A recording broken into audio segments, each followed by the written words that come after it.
I'm Sean. This is a McLaren 650S Spider, and it's got a bit of a problem. When you start it, it makes a noise like this.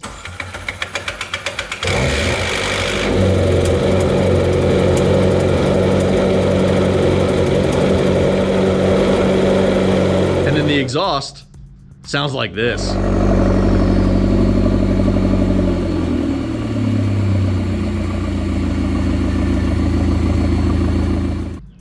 And the reason for that is cam phasers. It started from one cam position fault that would come up once, and then it would come up a little more frequently, and come up a little more frequently, and then as soon as you would start it, it would just do it all the time. And then around this time, it started making the exhaust sound a little funny, and then the cam phaser started making a bunch of noise. So we are going to take the engine out of this guy.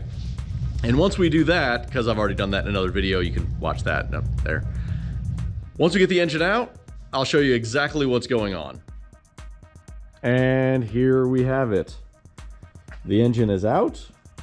And I'm gonna do a time lapse of everything that's going on here as I'm getting this apart, checking everything out.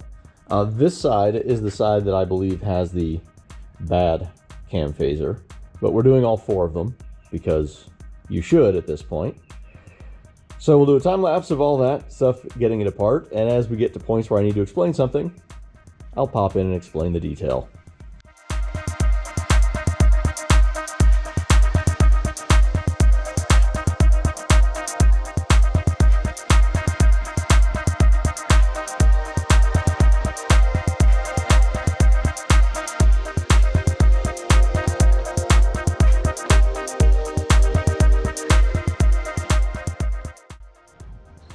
All right, now with this torn apart, here's what we have found. This is the side that was throwing the code. We have not popped these off to check them to see if they make rattle noises when you take them loose or not, to verify that the cam phaser actually is what's causing that. But there's a separate noise that was happening. If you notice from starting it, it sounded like just a slapping noise that would get a little bit quieter after it ran, but then it would still do it. And here's what we found out is this should have a lot of pressure on it, because this should not be this loose. So we've got a tensioner that is not working properly. So that noise that you first heard before any oil pressure comes in here to put pressure on these is this rattling around. And then it gets a little bit better because you get some oil pressure in it, but it's still there just a little bit. But that is the noise separate from this issue. So it appears that those are not one and the same. We've got compounding issues that we need to resolve.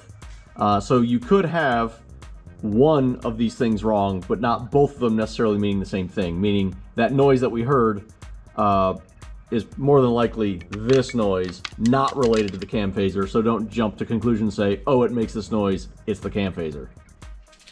To take these cam phasers out, we've got to make sure that everything stays in time. And to do that, we have to put the engine in top dead center. So we're going to rotate the crank over till cylinder number 1, which is this one over here, is at the very, very top. And what we'll do is we'll make sure that this curvature on the bottom of each camshaft is facing down, so we have the two sides straight and the top flat. And the reason for that is the tool that goes in there to lock it has a spot that goes flat like that. So when those are straight down, then we know it should be there. Additionally, you can take the spark plug out, take a screwdriver that's pretty long, and then when you turn it over, when it gets to the very apex of that, you know it's at top dead center. But the key thing is to do it on cylinder number 1, which on this engine is on the passenger side for North American cars, or left-hand drive. And if we had the spark plug, we got a spark plug in there. And on the right-hand drive cars, that will be the driver's side.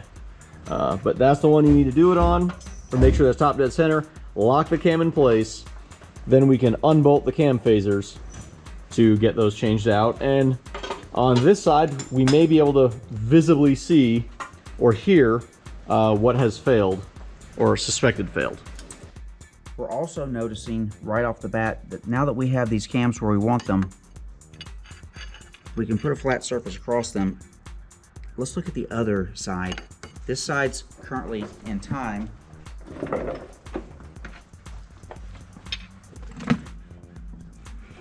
Look at this camshaft, the one that we believe has a failed cam phaser, and sure enough, it's telling this one's flat and that one's out. So that would confirm the code that we got was on the exhaust on bank 2, which is this one, exhaust, and that one is definitely physically out right now. So Physically out of time. That's another indication that this cam phaser is bad. Otherwise, that should still be in the correct spot. All right, so we're going to turn this over and see what noises we may hear, possibly from this.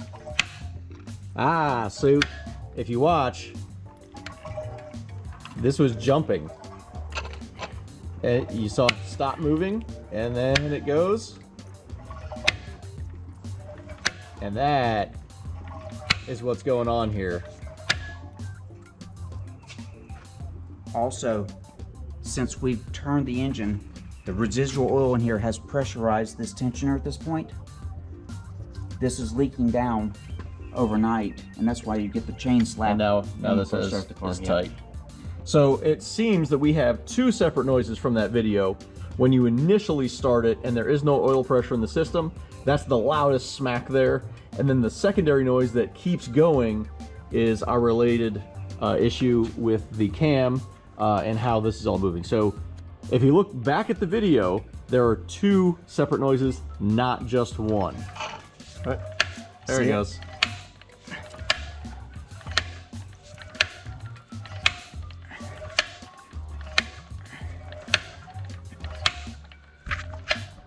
So here's what we've got here. I've already done this side. So to do that, we've got to take the guides loose, get some slack on the chain. Chain goes on the back here. This one turns this one. So we only have one chain going up to that. You see where they connect there. These were okay. I did have a minor adjustment from putting the tool on here. So we're going to keep everything lined up here, top dead center, make sure the cams are locked in place.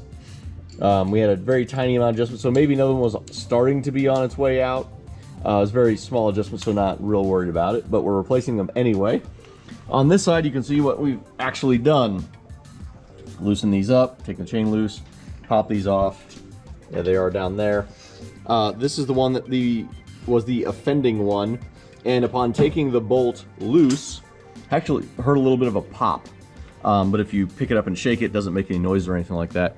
But there was that pop noise on that one. We confirmed it was definitely bad. So now I'm going to put the other one back in reverse order. Yellow's torqued up, and the cam phaser part of this will be replaced. So we had to take all of this apart to get those out, which is really not a super time-consuming part in terms of just swapping that out. All right, we have got the cam phasers changed out. Everything is torqued. We've made sure that our chain is on our guides how they're supposed to be, because you don't want to have that on one side or anything like that. You may have to fool with that a little bit. But we've got everything torqued down. So we're almost to the point where we can put everything back together. But the torque specs on all this stuff, because that may be pertinent, cam phaser bolts right here. So both of these on both sides are going to be 10 Newton meters to get them kind of snugged up in there. There's a little insert that you saw me put on there. Slides in, that just presses in, but that keeps everything straight. So you put it in, just get everything lined up. That is 10 Newton meters, 7 foot-pounds initially, just to get them kind of on there. And then you torque those to 150 Newton meters or 110 foot-pounds of torque. And in doing that, we do have our cam alignment tool up here still on it, but we don't want to put a lot of pressure on that. So holding the other end of that while torquing that, because that is a fair amount of torque. So you want to make sure that that is definitely not going to damage the tool or try to spin it or anything like that. So have second person hold on if we're doing those. Our guides right here. So these bolts that go in the guides, all of these guys, got to go back and torque those. That is 27 Newton meters or 20 foot-pounds. And then the tensioners. So we replaced both of these tensioners. not because we just wanted to, but because we had to. This one had failed, which was causing the chain to smack on the guide until we were getting oil pressure in here sufficient enough to actually poke that back out. But that's not how that's supposed to work. It's supposed to have enough pressure all the time. So we've got those back in there. Those are 10 Newton meters or 7 foot-pounds. Because you have to purchase that in a kit, you can't buy just one of these. So we have 2 new ones in there. Doesn't hurt to have it replaced anyway, just so we know the same thing's not going to happen on that one. So that's all the torque specs on this one. Before we can get it back together, we do have to pull the pin out of the crank in the bottom of the engine, and we need to take the tools off the cams. Then we can put the whole thing back together. So that's what I'm going to do now. And the other thing that we happen to notice, I'm actually working the Atlanta location. I don't live in Atlanta. I live in South Carolina. And the other person here, Kevin, that works out of the Atlanta location, back there, he decided in the free time of waiting on these parts to show up that he was going to look at the old cam phasers a little more in depth. And something that he found was 2 of the cam phasers are original to the engine, and 2 of the cam phasers were not. So apparently, a bunch of things that we found while taking the car apart, we noticed that several bolts were loose. The transmission bolt was looser than it should have been. A bunch of other bolts were looser than it should have been. That's because this engine has been out before. We weren't exactly sure why. We just kind of figured it was. But apparently, either 2 cam phasers or the entire head had been replaced on this engine in the past. But we went ahead and replaced all 4. But that is something that you should look at, is look at the wear of the other items that are in here. Don't just go, okay, replacing this part, and that's it. Give the whole thing a look over. Make sure that you're not going to find anything else that might be a problem, and check the age. Probably all 4 of them should have been replaced.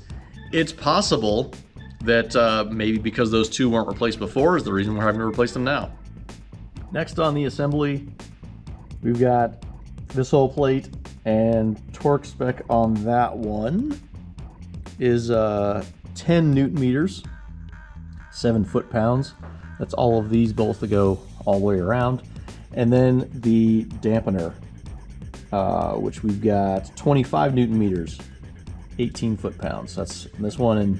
And same as you do with the wheel, opposing sides, go diagonal across. This one you can go here, here, here, here. Do that all the way around, make sure it's in there exactly how it's supposed to, perfectly straight. And then go back, you know, just double check them, make sure you didn't miss one. I did find that on here because they're in weird places. It's easy to miss one like that one down there. So go back and check them all, just to be sure, which I did. Next we'll take those off and start getting this back together on both sides. I have got this thing just about all wrapped up together. Valve covers are on, new coil packs have been installed. I did spark plugs as well. Easiest thing to do while that is out, so well worth just going ahead and doing that, being proactive on it. So all this is just about together. All of the valve cover bolts are going to be 10 Newton meters, 7 foot-pounds. And if you were paying attention, I did redo the gasket on these pieces up here. So we've got a liquid gasket that's been created in there on both sides. So this is just about ready to go back in, which is another 10 hours or so. All right, we've got everything more or less back together to an operational level. And we want to make sure that we don't have any fuel leaks before we go too far with this. So we're going to turn the ignition on, prime the pumps, which is going to circulate fuel through the system. And if we have any leaks, because the car's not running, we will hear it, but we can also check and see and make sure, because we did have fuel lines up by the firewall that are basically impossible to get to without pulling the motor down. So to make sure we have no leaks before we go any further. So we're going to prime the pump by turning the ignition on.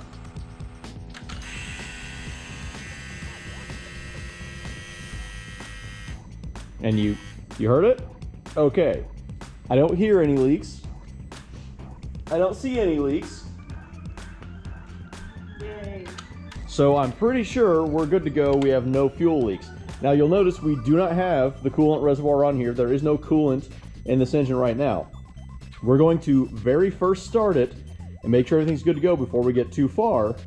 But we're not going to run it for very long because there's no coolant. We do have oil, but no coolant. We can run it for about, 5-10 seconds and we're okay. But that's checks out. We are going to get everything else buttoned back up and it'll be good to go. So give it the beans.